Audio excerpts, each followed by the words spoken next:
Queridas hermanas y hermanos, la homilía hoy la podría sintetizar en menos de 2 minutos diciendo: ¿qué vale más?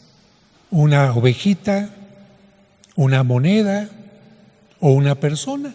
Bueno, Cristo nos ha dicho, si a una persona le da gusto recuperar una moneda que ha perdido, si a un pastor le da gusto recuperar una oveja que ha perdido, a Dios le da muchísima alegría y a la comunidad también le tendría que dar muchísima alegría de que alguien que iba por un camino equivocado recapacite, se convierta y regrese al camino del bien. Es lo que Cristo nos dice. Nos dice, Dios está preocupado por aquellos que se pierden lamentablemente por situaciones totalmente delicadas, como puede ser la violencia, el narcotráfico, como puede ser el caer en un pecado capital, en fin. Lo que Dios nos dice es, no quiero que ustedes se pierdan. Pero yo, aunque podía haber sintetizado así la homilía, quiero hablar un poquito más para que reflexionemos sobre estos temas. Fíjense que Dios me ha permitido escribir hasta ahora 17 libros, pero mi primer libro fue uno de cuentos a través de los cuales trato de invitar a alguna reflexión. Y para escribir estos cuentos solo tuve que basarme en experiencias vividas o en los objetos de uso cotidiano que han estado cerca de mí. Y para que vean cómo se puede escribir fácilmente basándose en estas cosas, les comparto este cuento que se llama Desamores. Así comienza. Desgraciado, insolente, malagradecido, gritó. Después de tanto tiempo, en un momento se terminaba todo. Ella sabía que los hombres eran desagradecidos, pero nunca pensó que ella sería la víctima. ¿Cómo pensarlo? Se había compartido con él tantas cosas. Solo ella le vio llorar, guardó sus secretos, le aconsejó en sus dudas y le dio tranquilidad con el primer beso de la mañana. Recordaba que ella tuvo miedo la primera vez cuando estuvo en sus brazos, pero ese desconocido poco a poco la había enamorado. Desde aquella noche primera, cuando la conoció virgen, permitió que él hiciera con ella cuanto quiso. No obstante, todas las noches estuvo junto a él en sueños e insomnios. También sabía que tenía amantes, pero ella nunca dijo nada. Nunca le reprochó por las noches cuando lo esperó y él no llegó a dormir. Ciertamente, había pasado el tiempo desde el primer encuentro y ella no lucía como antes. Su cuerpo había perdido fuerza. Las arrugas indicaban su edad, pero cuánto lo amaba. Él, en cambio, se había aprovechado de sus mejores momentos y poco a poquito la fue haciendo a un lado, hasta que un día el insolente se atrevió a llegar a casa con otra, más joven, con un cuerpo fenomenal y contra todo respeto le hizo compartir la cama. Pronto llegó el desenlace final.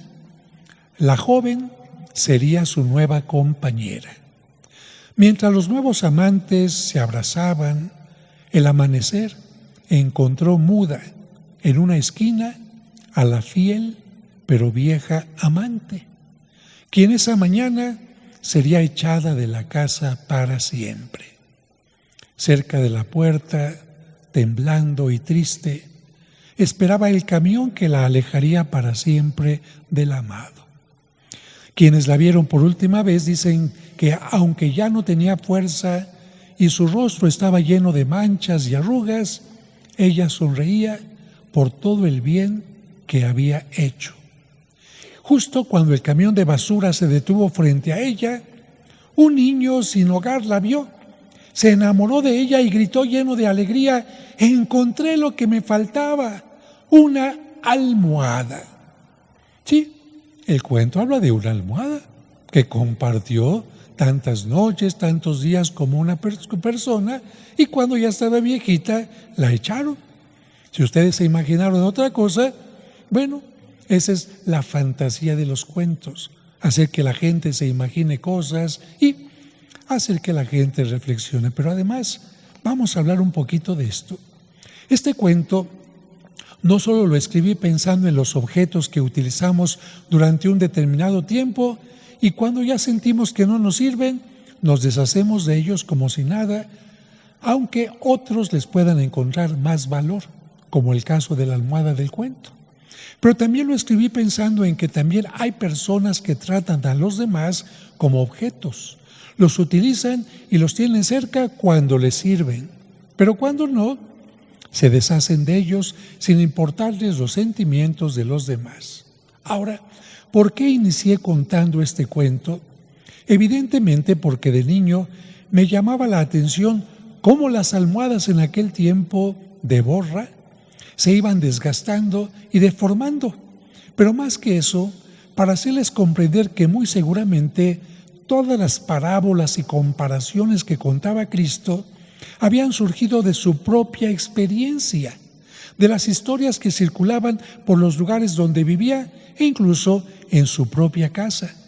Historias que tenían que ver con padres, con hijos desobedientes y obedientes, con hijos comodinos o hijos aventureros, con sembradores de trigo o cebada, con pastores o incluso con su propia mamá amasando la masa y poniéndole levadura, o buscando por todas partes insistentemente una monedita que se le había perdido entre las hendiduras del piso o en los rincones de la casa, sin la cual no podría hacer el gasto del día. Cuando Cristo dijo, el reino de los cielos se parece a la levadura que hace crecer la masa, ¿de dónde lo sacó? Pues de ver a doña María que estaba ahí preparándole el pan. ¿De dónde sacó lo de la moneda? Pues de ver a su mamá buscando, a ver hijo, ayúdame a encontrar la monedita. ¿De dónde sacó lo de los pastores? De ver a los pastores que estaban en los campos. Todo esto partía precisamente de su propia experiencia.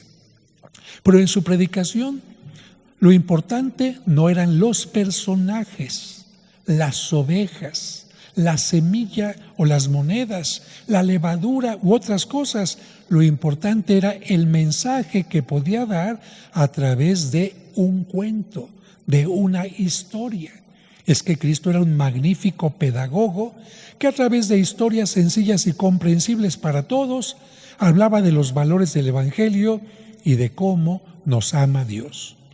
Nadie puede dudar que la protagonista en las lecturas de este domingo, ¿qué es? ¿El hijo pródigo? No. ¿Moisés? Tampoco.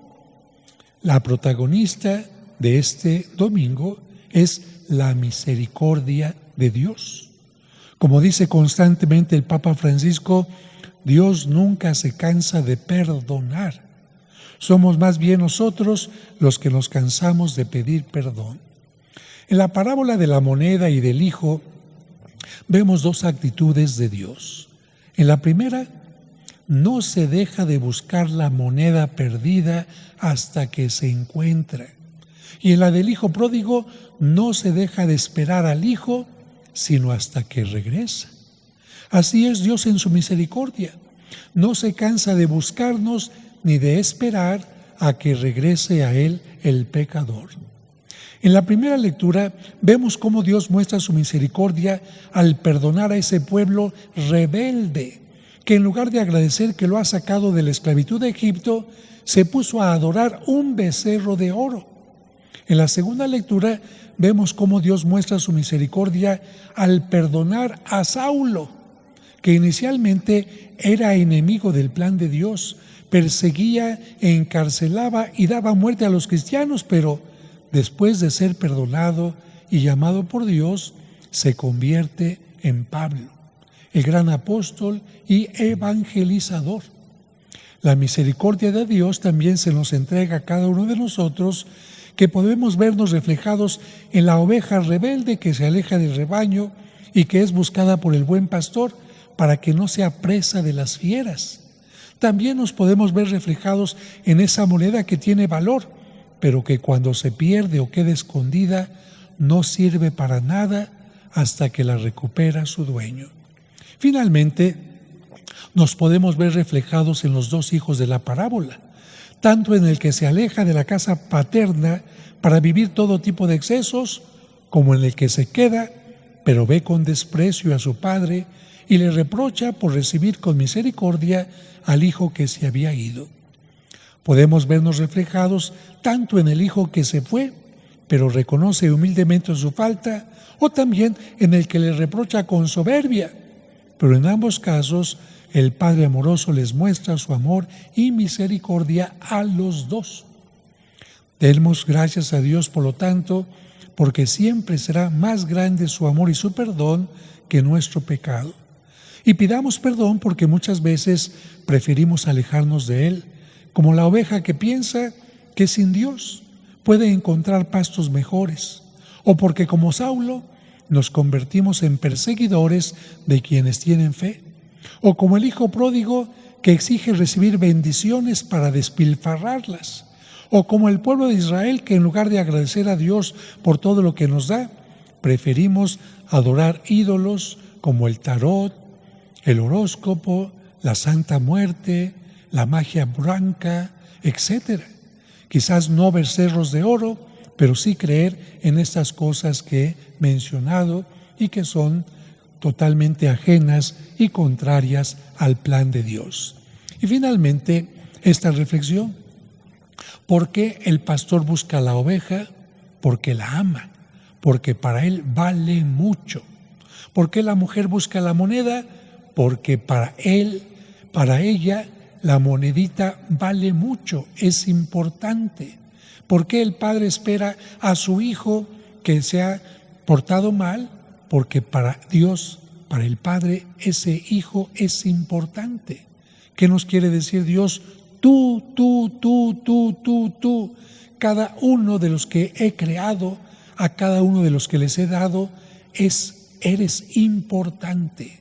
Que nadie te diga que no importas, que nadie te diga que no vales, que nadie te desprecie. ¿Por qué? Porque Dios te ama, porque Dios te ama. De tal manera que cuando termine la comunión y cantemos este canto, Dios está aquí, tócate tu corazón y siente que Dios está aquí. Cuando cantes, Dios está aquí, siente su presencia.